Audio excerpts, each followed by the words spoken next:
కానాగద్దులు తీసుకున్నాను. చేపలు చేస్తున్నాను చూడండి. ఇలా చేసుకోవాలి.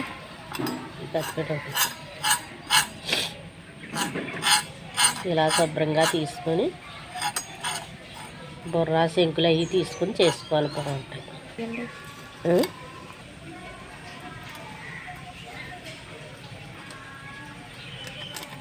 కానాగద్దులు చేపలు ఇవి పైన తొక్క తీసేసుకుని ఇలా శుభ్రంగా కడుక్కొని కారం ఉప్పు వేసుకోవాలి. కారం వేసుకోవాలి స్పూను. కళ్ళు ఉప్పు వేసుకోవాలి. నూనె వేసుకుని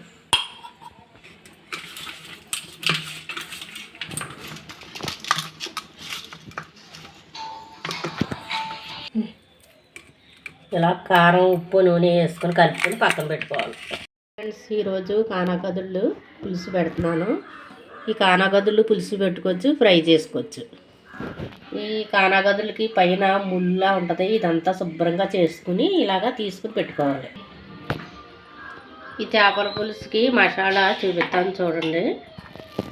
ధనియాలు, ఈ మాత్రం ధనియాలు, ఈ మాత్రం జీలకర్ర, ఈ ఎల్లుల్లిపాయ, అల్లం, లాంగ్ మొగ్గలు.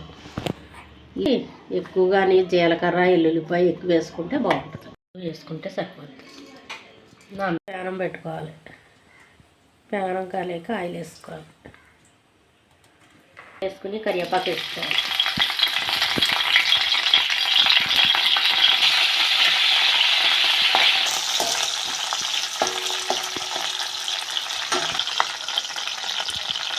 ఒక 4 ఉల్లిపాయలు పేస్ట్ వేసుకుంటే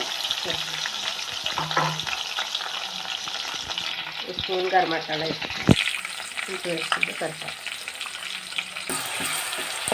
ఒక 4 ఉల్లిపాయలు పేస్ట్ చేసుకోవాలి. కొంచెం అల్లం వెల్లుల్లి పేస్ట్ 2 స్పూన్లు అల్లం వెల్లుల్లి పేస్ట్ వేసుకోవాలి.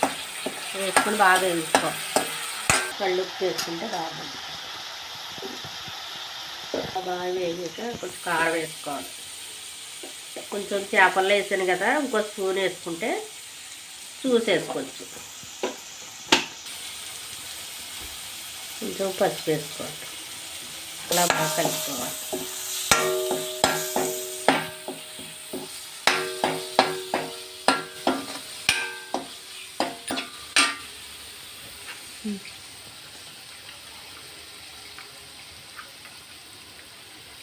చింతపండు పులుసు వేసుకుని ఉడకబెట్టుకుని వేసుకోవాలి కానాగదులు.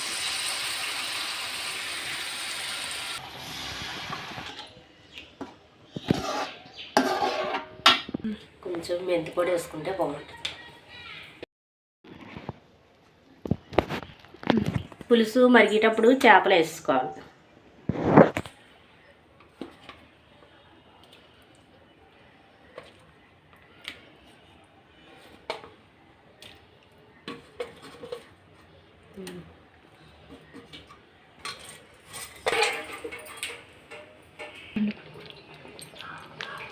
ఉప్పు కారం సరిపోయిందో లేదో ఒకసారి చూసుకుంటే ఏం పడుతుంది వేసుకోవాలి. కొంచెం ఉప్పు పడితే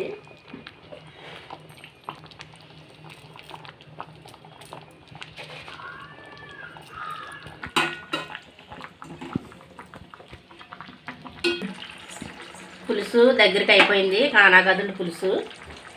ఇంకా కొత్తిమీర ఉంటే కొత్తిమీర వేసుకోవచ్చు, లేకపోతే కరివేపాకు వేసుకున్న పులుసు టేస్ట్గా ఉంటుంది. కరివేపాకు వేసుకోవచ్చు, కొత్తిమీర వేసుకోవచ్చు. ఇంకా పులుసు మరిగిపోయింది. స్టవ్ ఆఫ్ చేసేసుకోండి. ఈ కానాగదుల పులుసు మీకు నచ్చినట్టయితే లైక్ చేయండి, షేర్ చేయండి, సబ్స్క్రైబ్ చేయండి. సబ్స్క్రైబ్ చేయడం మర్చిపోకండి. Bye friends.